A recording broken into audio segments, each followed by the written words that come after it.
when we are trying to keep our normal, so when we're very anxious, when we're very stressed out, okay, I'm just inviting you. There you go, Karen. Invite. Hopefully you're with us now, properly. When we are going through life, okay, we develop a system for ourselves to keep our normal.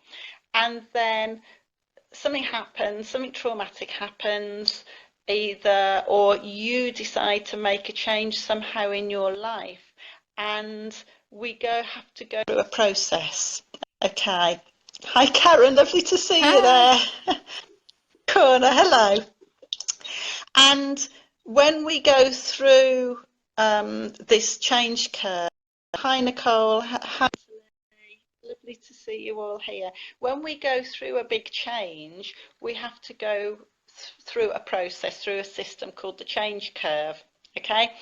And when we're going through that change curve, it can create an awful lot of feelings, emotions, challenging thought processes that are difficult to manage.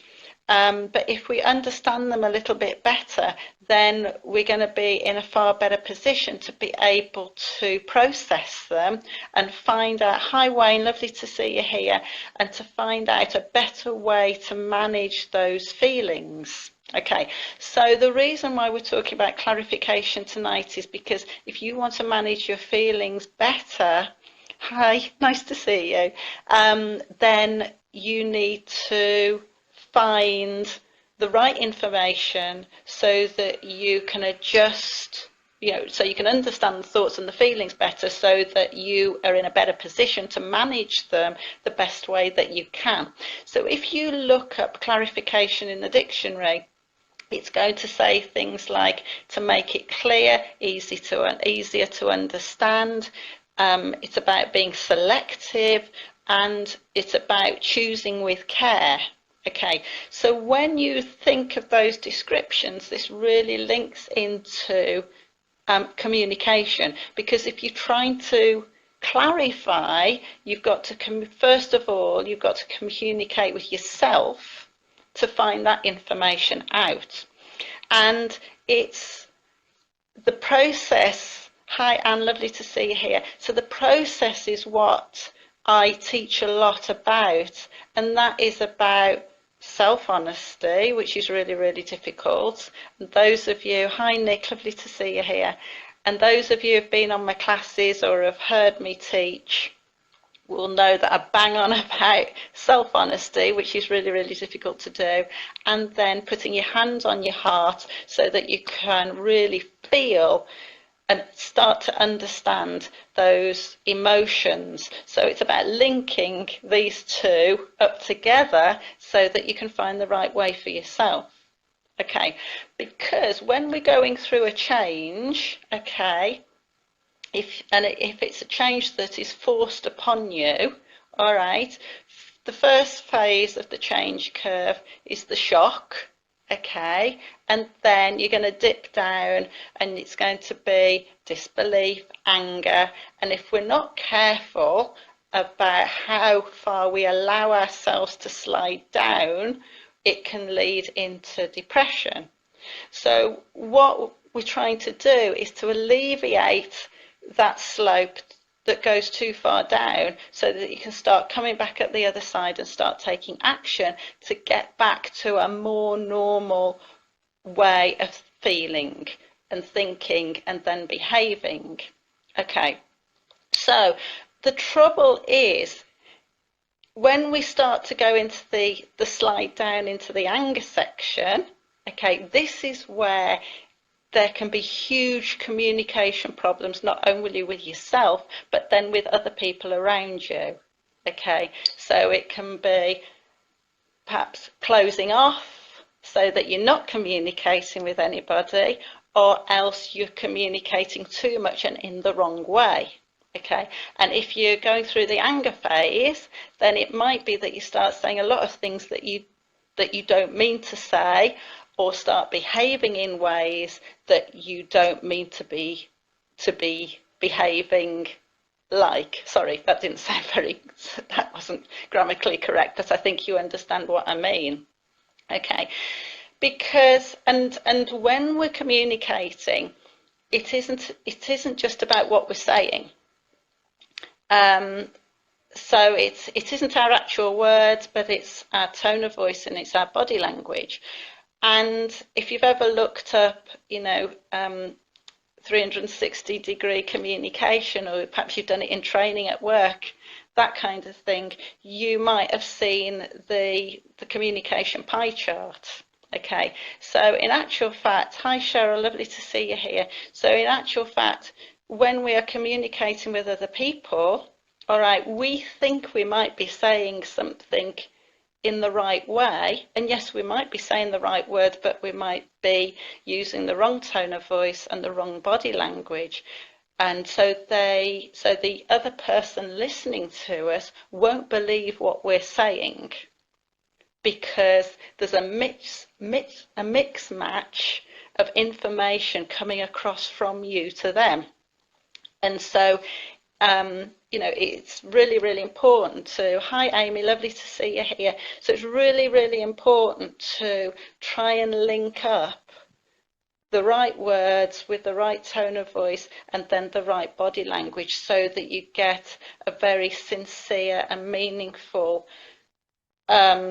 communication process going. And that might mean, so Anne's just commented here, like, hearing yourself on the answer phone never sounds like yourself. And that is a really good, and that's another really good point that I'll come to in a minute. So it's really important to take some time out so that you can step back. Okay, you can put your hands on your heart, start being totally honest with yourself and finding out exactly what you're feeling, why you're feeling it, and how you want to be thinking and feeling instead, so that you can then really start to work out how you want to be responding instead, so that you can give over the correct messages. All right, so taking that time out, giving yourself a breather, perhaps, if you can getting outside so that you can do some nice deep breaths, hopefully, somewhere where you can hear the birds, smell the grass, hear the trees. But if you can't, then that's okay. You can only do the best that you can do. All right. And really start to work out how you want to progress from the state that you are in at the moment. Okay. So I just want to go back to what Anne commented here, like hearing yourself on the answer phone never sounds like yourself, because in actual fact, how we hear ourselves isn't the same as how somebody else hears you. All right, because when we hear ourselves, there's a blockage of information because of the processing. And we can't see ourselves either, and we can't see what our facial expressions are, because quite often when we are angry, when we're in shock, when we're stressed, when we're very, very upset, you'd perhaps not connecting you're not connecting with yourself very, very, very well, and so there's a space, there's a gap that the other person who you're talking to is hearing. So it's rather like texting, writing letters. We might say one thing, but actually we mean something else, because we haven't got the facial expressions to back up in the tone of voice that backs up what's being said on the piece of paper or in the text. I hope that makes it a little bit clearer. So when we've sorted out and understand what's going on in here and what's going on in here, then you can start to make changes to either speaking to yourself in a more positive, supportive way so that you can help yourself to feel a bit better about what you're thinking and you're feeling, how you want to be behaving, how you can start taking yourself up the change curve, okay, so that you're pulling yourself out of that shock and that anger, and you can start moving back to a place that you want to be and finding your normal again, somewhere where you are happier to be. And that then will then automatically and more easily, I'm not saying automatically, but more easily translate better to other people. Okay, so it's about thinking about where you are at the moment, where you are today, what it is that you're thinking and you're feeling. And yes, it can be really hard to admit that you're angry with somebody or you're frustrated with somebody, or perhaps that you are unhappy with how you've handled something, but you're perhaps a bit embarrassed about how you did it. All right, because it's difficult for so many people to go to somebody and say, I'm really sorry about how I spoke to you earlier, because none of us really like to admit that we've behaved badly, because it hurts us. But if you imagine how, if you think about how that hurts somebody else, when you were perhaps saying something that you didn't really want to say.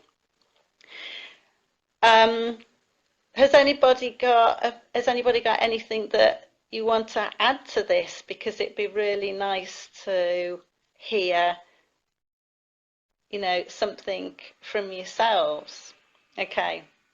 So, I mean, and these are only really just an introduction to, keeping your normal. But so often when we're in a time of anguish, when we're in a time of huge uncertainty, our heads can be, and it's over a long period of time, our heads can be going, I just want to feel normal again. And it's finding out what your normal, it's understanding what your normal is to start with, so that then you can reprocess and work yourself back to that normal again. I mean, it might only be, sometimes we have to have a temporary normal, all right, until we can work up to the real normal of us being authentic with ourselves. Because if we're authentic with ourselves, then we are going to be authentic with other people. So nobody's left any messages, which is a little bit a shame, but it's lovely to see so many people on here. Next week, Let's Talk is going to be, oh hi, Nick, that sounds familiar. Yes, I know.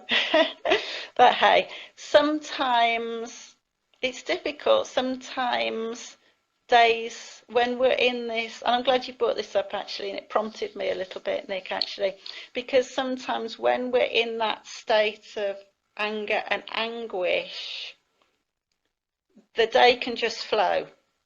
It can just flow by, and you can't really remember what you said to who, and how you've said it, and whether you've remembered to tell the right people in the right order, because our brains just become so confused and in a muddle, and it's about trying to iron that muddle out so that we can see it better. That's why, when we're doing a jigsaw, you get all the pieces out, don't you? And then you start with the edge of the jigsaw, and then start putting the other bits and pieces in, so the main landmarks, that sort of thing. Hi Jenny, lovely to see you. And so, yeah, this trying to put together to connect what's going on in the head and what's going in the heart is about ironing it out so that you can work the jigsaw out and start putting things back in the right place. Um, Lovely, Anne. I agree. Things do come back to haunt you in the middle of the night, and that's absolutely true because suddenly you can suddenly you can be asleep or you just can't get off to sleep because you're so uptight about what it is that's been going on in your head, or you suddenly realised how you've behaved, and then you're in a situation in the middle of the night that you can't really do an awful lot about it except work out how you're going to talk to that person when you can the next day, unless you're able to speak to them in the middle of the night, for example. Okay, so next week's introduction to keeping your normal is going to be the fourth C for, and I'm just going to look at my piece of paper so I get it correct, is control. All right, and it's surprising how when you're in that anguish, when you're trying to struggle to keep that normal, how out of control you can feel. And what we're going to be talking about is actually how much control you do have and how you can start putting it into action. So it is coming up to 8:20, and it's been lovely to have so many people live with me tonight. And if you've got anything you want to add, then just pop it in the comments box at the end and I'll pick that up. But I'm going to love you and leave you now. So have a lovely evening. Have a great week. Enjoy the sunshine when it comes out. And yeah, keep working on your 7 C's to keeping your normal. Have a great evening. Bye bye.